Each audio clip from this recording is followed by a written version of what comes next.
Jó, capítulo 23, versículo 1 ao capítulo 27, versículo 23. Então Jó falou novamente: Minha queixa hoje ainda é amarga, e me esforço para não gemer. Se ao menos eu soubesse onde encontrar a Deus, iria a seu tribunal, exporia minha causa e apresentaria meus argumentos. Ouviria sua resposta e entenderia o que ele me dissesse.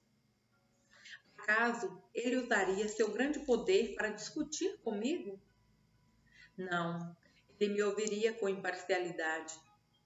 Os justos podem lhe apresentar sua causa. Meu juiz me absolveria de uma vez por todas. Se vou para o leste, lá ele não está. Sigo para o oeste, mas não consigo encontrá-lo. Não o vejo no norte, pois está escondido. Quando olho para o sul, ele está oculto. E, no entanto, ele sabe aonde vou. Quando ele me provar, sairei puro como ouro. Pois permaneci nos caminhos de Deus, segui seus passos e nunca me desviei. Não me afastei de seus mandamentos, dei mais valor às suas palavras que ao alimento diário. Mas, quando ele toma sua decisão, quem pode fazê-lo mudar de ideia? Ele faz o que bem deseja, portanto fará comigo tudo o que planejou. Ele controla meu destino. Não é de admirar que eu me apavore em sua presença. Quando penso nisso, entro em pânico. Deus fez meu coração desfalecer. O Todo-Poderoso me encheu de medo. A escuridão me cerca. Há trevas densas e impenetráveis por toda parte. Porque o Todo-Poderoso não marca uma data para seu juízo? Porque os que o conhecem esperam por ele em vão.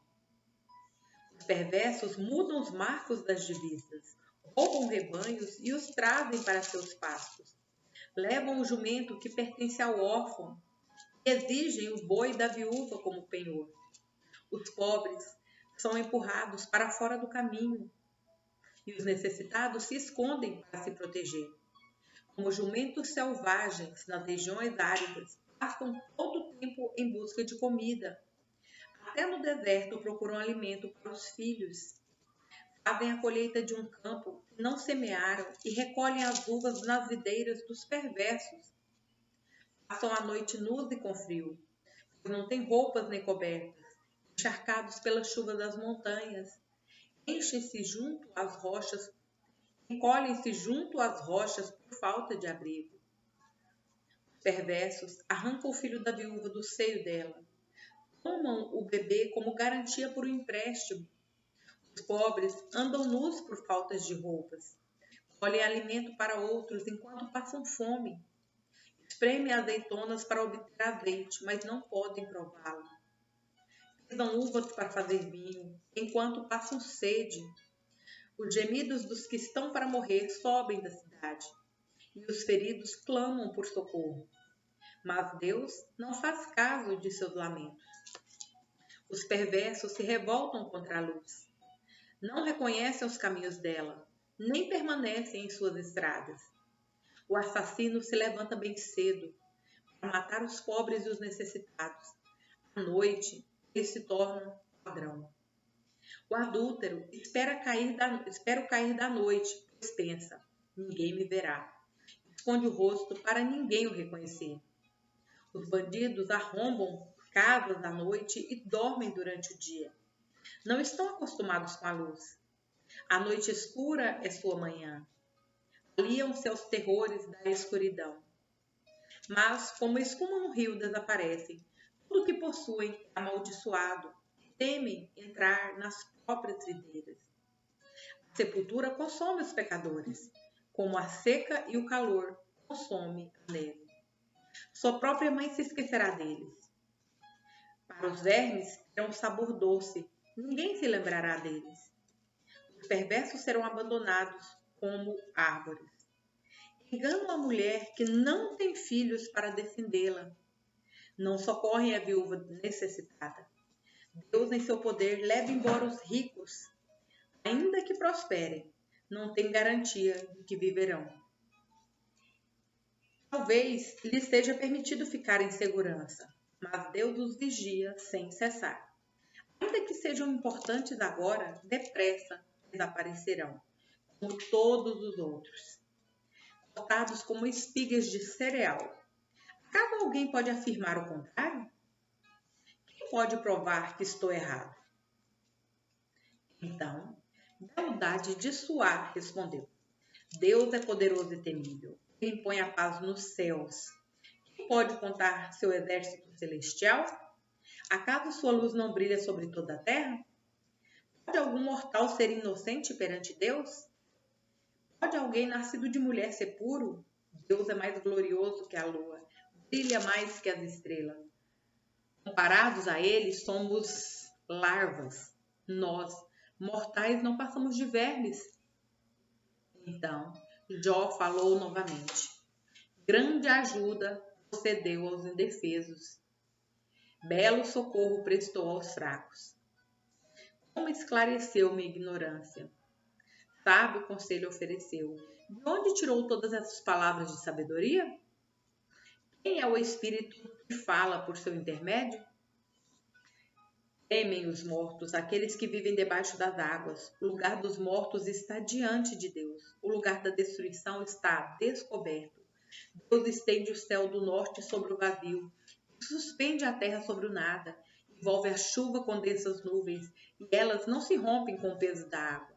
Encobre a face da lua e esconde as suas nuvens. Criou o horizonte ao separar as águas e definiu o limite entre dia e noite. Teme os alicerces do céu, estremece diante de sua repreensão. Com seu poder acalmou o mar. Com sua habilidade despedaçou o monstro marinho. Com seu sopro trouxe beleza aos céus. Com sua mão feriu a serpente veloz. Isso é apenas o começo de tudo que ele faz. Um mero sussurro de sua força. Quem pode compreender o trovão de seu poder?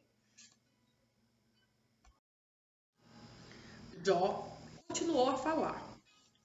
Juro pelo Deus vivo que tirou de mim meus direitos, pelo Todo-Poderoso que me encheu a alma de amargura. Enquanto eu viver e tiver o fôlego de Deus nas narinas, meus lábios não pronunciarão maldades e minha língua não falará mentiras. Jamais darei razão a vocês. Defenderei até a morte minha integridade. Afirmarei minha inocência sem hesitar. Por toda a vida terei a consciência limpa. Que meu inimigo seja castigado como os perversos. Meu adversário, como os que praticam o mal. Pois que esperança têm os ímpios quando Deus os elimina? Quando ele lhes tira a vida? Acaso Deus lhes ouvirá o clamor quando vier sobre eles o sofrimento? Acaso se alegram no Todo-Poderoso? Podem clamar a Deus a qualquer momento? Eu lhes ensinarei sobre o poder de Deus. Não esconderei nada a respeito do Todo-Poderoso. Vocês, porém, já viram tudo isso, no entanto, dizem essas coisas inúteis. Isto é o que os perversos receberão de Deus. Esta é a herança que Todo-Poderoso dará aos opressores. Pode ser que tenham grandes famílias, mas seus filhos morrerão em guerras ou de fome. Uma praga eliminará os que sobreviverem, nem mesmo suas viúvas chorarão por eles. Pode ser que os perversos tenham muita riqueza e acumulem montes de roupa. Mas os justos vestirão essas roupas. Os inocentes repartirão essas riquezas. Os perversos constroem casas frágeis como teias de aranha, precárias como o abrigo temporário do vigia. Os perversos são ricos quando vão dormir, mas ao acordar, veem que toda a sua riqueza se foi. O terror os encobre como uma inundação e são arrastados pela tempestade da noite. Um vento do leste os carrega e desaparecem. Arranca-os de seu lugar. Sopra violentamente sobre eles sem piedade. Lutam para escapar de seu poder. Então, todos batem palmas e riem deles com desprezo. 2 Coríntios, capítulo 1, versículo 12, ao capítulo 2, versículo 11. Podemos dizer com certeza e com a consciência limpa de que temos vivido em santidade e sinceridade dadas por Deus. Dependemos da graça divina, não da sabedoria humana. É dessa forma que nos temos conduzido diante do mundo, e especialmente em relação a vocês. Nossas cartas foram claras e objetivas, não havendo nada escrito nas entrelinhas ou que não conseguissem compreender. Espero que um dia vocês nos entendam plenamente, mesmo que não façam agora. Então, no dia do Senhor Jesus, poderão se orgulhar de nós como nos orgulhamos de vocês. Porque eu estava tão certo de sua compreensão e confiança, queria abençoá-los duplamente, visitando-os 2 vezes. Primeiro a caminho da Macedônia e depois ao voltar de lá. Então vocês poderiam me ajudar com minha viagem para a Judéia. Talvez vocês estejam se perguntando, por que mudei de ideia? Será que faço meus planos de modo irresponsável? Será que sou como as pessoas do mundo que dizem sim, quando na verdade querem dizer não? Tão certo como Deus é fiel, nossa palavra a vocês não oscila entre si, não. Pois Jesus Cristo, Filho de Deus, não oscila entre si, não. Foi a respeito dele que Silas, Timóteo e eu lhes falamos. Sendo ele o sim definitivo, ele sempre faz o que diz. Pois todas as promessas de Deus se cumpriram em Cristo, com um alto e claro sim. E, por meio de Cristo, confirmamos isso, de modo que nosso amém se eleva a Deus para a sua glória. É Deus que nos capacita e a vocês a permanecerem firmes em Cristo. Ele nos ungiu, nos identificou como sua propriedade, ao colocar em nosso coração o selo do Espírito, garantia de tudo que ele nos prometeu. Agora invoco a Deus como testemunha do que foi para poupá-los, que ainda não voltei a Corinto. Isso não significa que queremos controlar vocês, dizendo-lhes como exercer a sua fé. Nosso desejo é trabalhar com vocês para que tenham alegria, pois pela fé permanecem firmes. Por isso resolvi não entristecê-los com outra visita dolorosa. Pois, se eu lhes causar tristeza, quem me alegrará? Certamente não serei aqueles a quem entristeci. Esse foi o motivo de eu ter escrito como o fiz, para que quando eu for, não seja entristecido por aqueles que deveriam me alegrar. Sem dúvidas, vocês sabem que minha alegria vem do fato de vocês estarem alegres. Escrevi aquela carta com grande angústia, com o coração aflito e muitas lágrimas.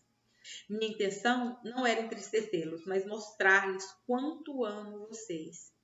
Não exagero quando digo que o homem que causou tantos problemas magoou não somente a mim, mas, até certo ponto, a todos vocês. A maioria de vocês se opôs a ele. E isso já foi castigo suficiente. Agora, porém, é hora de perdoá-lo e confortá-lo. Do contrário, pode acontecer de ele ser vencido pela tristeza excessiva. Peço, portanto, que reafirme seu amor por ele. Eu lhes escrevi daquela forma para testá-los e ver se seguiriam todas as minhas instruções. Se vocês perdoam esse homem, eu também o perdoo. E quando eu perdoo o que precisa ser perdoado, faço na presença de Cristo, em favor de vocês, para que Satanás não tenha vantagem sobre nós, pois conhecemos seus planos malignos. Salmos, capítulo 41, versículos 1 ao 13. Como é feliz aquele que se importa com o pobre. Em tempos de aflição, o Senhor o livra, o Senhor o protege, lhe conserva a vida. Ele o faz prosperar na terra e o livra de seus inimigos. O Senhor cuida dele quando fica doente e lhe restaura a saúde. Orei, ó Senhor, tem misericórdia de mim. Cura-me, pois pequei contra ti. Meus inimigos, porém, só falam mal de mim. Quando quando ele morrerá e será esquecido? Visitam-me como se fossem meus amigos, mas todo o tempo reúnem calúnias contra mim e depois as espalham por aí. Todos que me odeiam falam de mim em sussurros e imaginam o pior. Ele está com uma doença mortal, dizem. Nunca mais se levantará da cama. Até meu melhor amigo, em quem eu confiava, com quem repartia meu pão, voltou-se contra mim. Senhor, tem misericórdia de mim, devolve-me a saúde para que eu lhe dê o que merecem, para que eu lhes dê o que merecem. Sei que te agradas de mim, pois não deixaste que meus inimigos triunfassem. Preservaste minha vida, porque sou inocente, e trouxeste-me à tua presença para sempre. Louvado seja o Senhor, o Deus de Israel, de eternidade a eternidade. Amém e amém. Provérbios, capítulo 22, versículos 5 ao 6. O perverso anda por um caminho cheio de espinhos e perigos. Quem dá valor à vida se afasta dele. Ensine seus filhos no caminho certo. Mesmo quando envelhecerem, não desviarão dele.